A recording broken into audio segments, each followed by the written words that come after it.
Okay, so this is our pre-sales folder. So this is what we're recommending to people to take with them to the very first meeting they have with a client.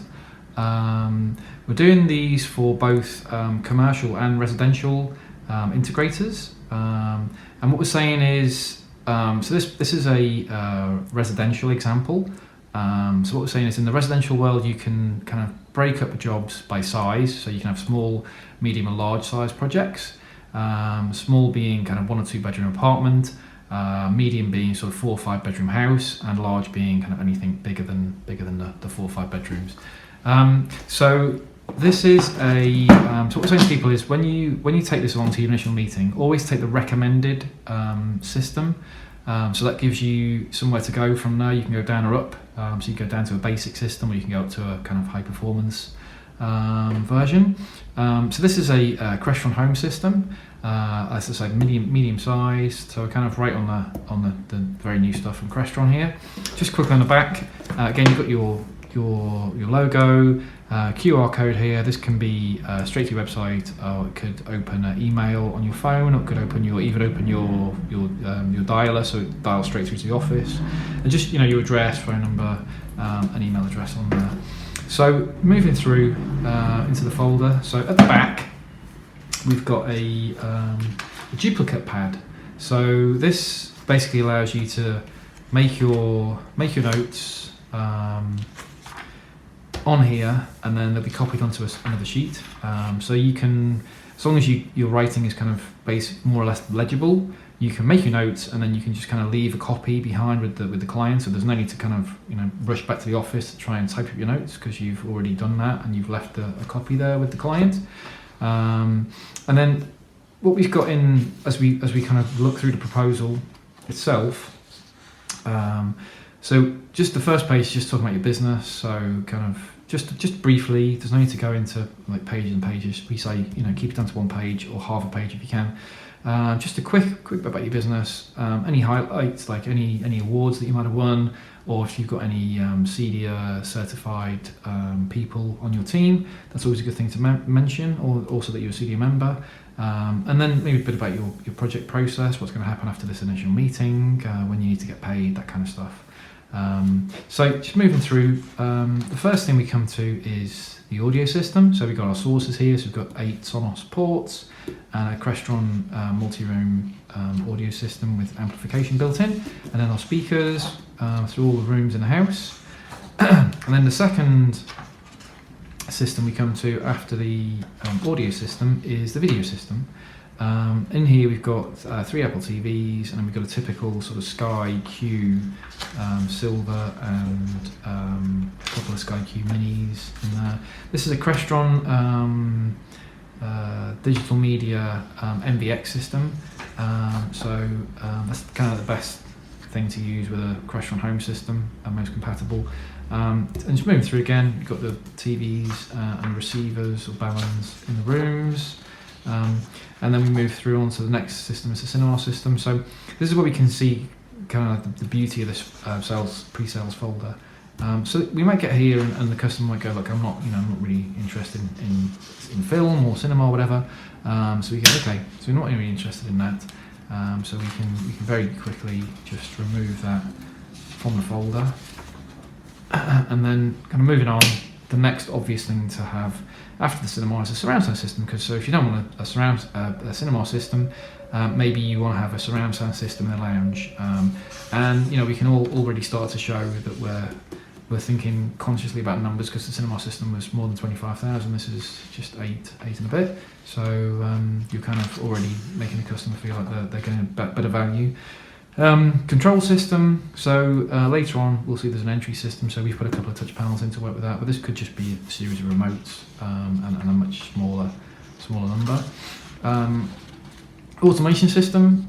It's just a few voice control sensors, Alexa. So you might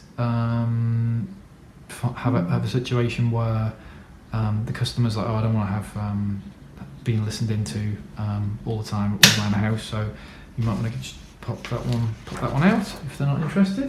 And like I said, here's the entry system that we spoke about earlier.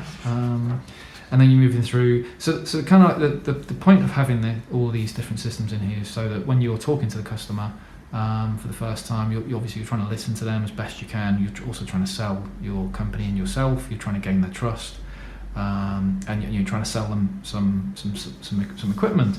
And find out what their needs are, all that kind of stuff. There's a lot going on, and the point is that often we forget to talk about all the different things we can do. So we're going through lighting system in here, with little keypads there.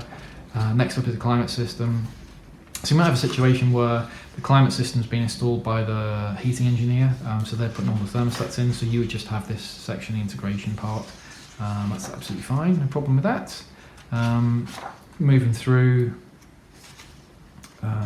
see the climate system.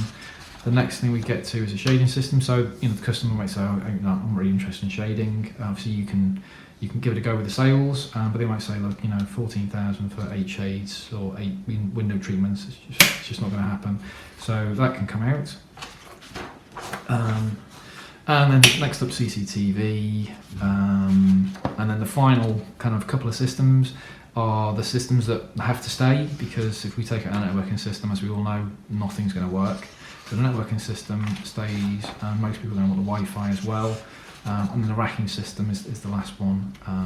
So what gets in now is you pop a sheet of your copy paper under here, and then we took out the cinema system, so we put a line through that.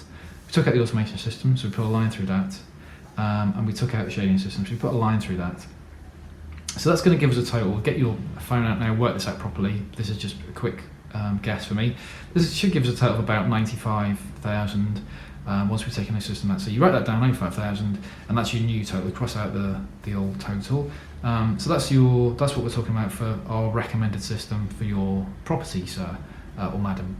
And then what's going to happen from there is you can say to them, well, from that figure we can go to a basic system, which could be 35% less than the figure we got here, or 40%. I mean, you need to kind of work out beforehand what the percentages are that you can go down to and what you can go up as well. But typical kind of things here is to say, we can go 35% less or 35% higher, and then they've got an idea straight away that you can probably get a similar system with more basic components in for perhaps 55, 60,000, and that might be more to their budget. So kind of what we're expecting here is we're going to get kind of maybe 3 reactions. It's like, I want it to be a bit less expensive, or you get the guy who, if you're lucky, you get the guy who says, okay, that's great.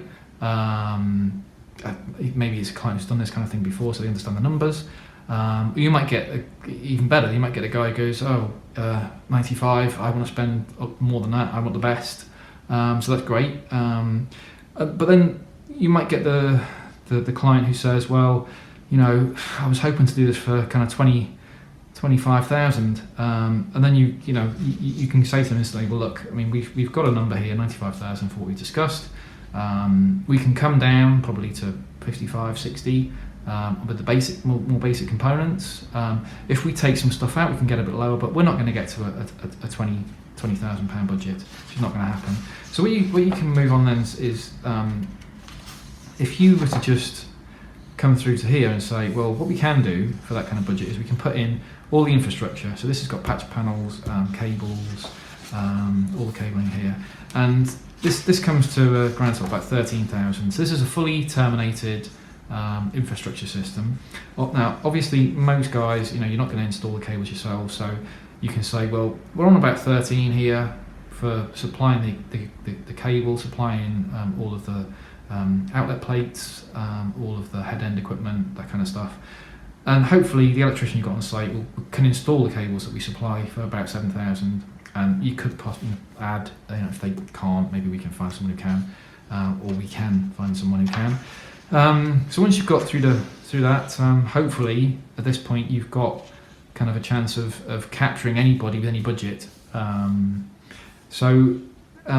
the guy with the 20,000 budget, what probably will happen once they've put in all the cabling and the infrastructure and it's all terminated and finished, and they finish their house, they're probably going to come back very shortly afterwards. We want to put some equipment on the end of these wires that we've installed, because once the cables are in, they're going to kind of go, yeah, let's get some stuff. Let's at least have a Wi-Fi system throughout the house, that kind of stuff. So you've got another sale coming up, so it's good. Also, if they might decide to sell a house before they move in, it's happened many times with clients that I've worked with. Then they can say, we can put together a brochure about what you've installed for the cable, what can be done with it, and it will help you sell the house. So you're on to a win-win, and you can talk to the next owner of the house and hopefully get a sale from them. So you're doing well. But once we've moved on through the cabling part, the next thing we're going to see here is our kind of maintenance and service plan. So I think it's very important to talk about this in the initial meeting. And we just got some basic ideas here. This is we just made this up to put in the folder, but you might charge £50 a month for a basic plan, £100 a month for a recommended plan, £150 for a kind of high performance plan. Obviously, first 12 months included. Well, we kind of, if there's any issues with the system, they'll all get washed out in the first year. And you just go through, we've got varying different hours. We can with 9 to 5, Monday to Friday with basic, 8 to 8 any day with the recommended. We'll come out within 5 working days, we'll come out within 2. We've got a preferential labour rate, and we've got remote management. We try to encourage all the integrators we work with to include remote management as part of the system, so that you can have it in all your systems, and it makes the maintenance and the service easier because you can see what's happening off site and pick up problems before they occur sometimes. But the kind of one of the really important things here is the proactive maintenance, where we've got on the basic plan 1 visit a year, on the recommended plan 1 visit a year, and then on the performance plan we've got 2 visits a year. Now those visits are really important because they get you back in the house in front of the customer and gives you an opportunity to sell more equipment. At the same time you're going there, you might do software upgrades, firmware upgrades, that kind of stuff. But the real point of doing visits is so that you can get in front of the customer again and say, we've got this new gadget, or 8K TVs now, and you've got a chance to sell some more equipment. Existing customers, they're said to be worth 10 to 15 times a new customer. So try and keep hold of your customers, and they'll look after you. They'll keep you going. So just a few notes here about the proposal's valid for 30 days, that kind of stuff, and just do's and don'ts, what you're going to do, what you're not going to do.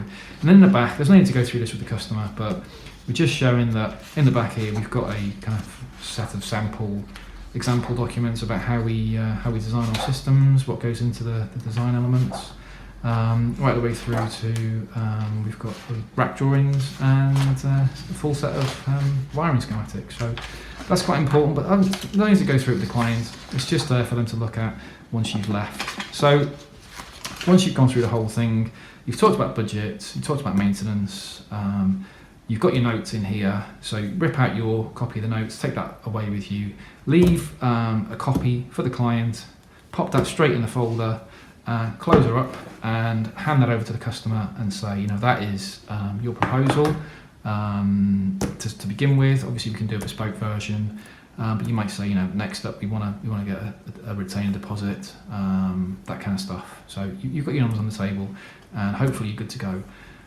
So this pre-sales folder we provide as part of our proposal packages, so it's a little bit extra than a normal proposal package, but we're doing it for the guys who come on for proposal subscriptions, basically just to help them sell more systems and be more successful out there. So yeah, that is what that's our main feature we had at ISE. So I hope that's piqued your interest, and if it has, give us a like below the video, and the details are there, so you can get in touch if you want to find out more. You can just pop over to the website www.designflow.co. Thanks for listening.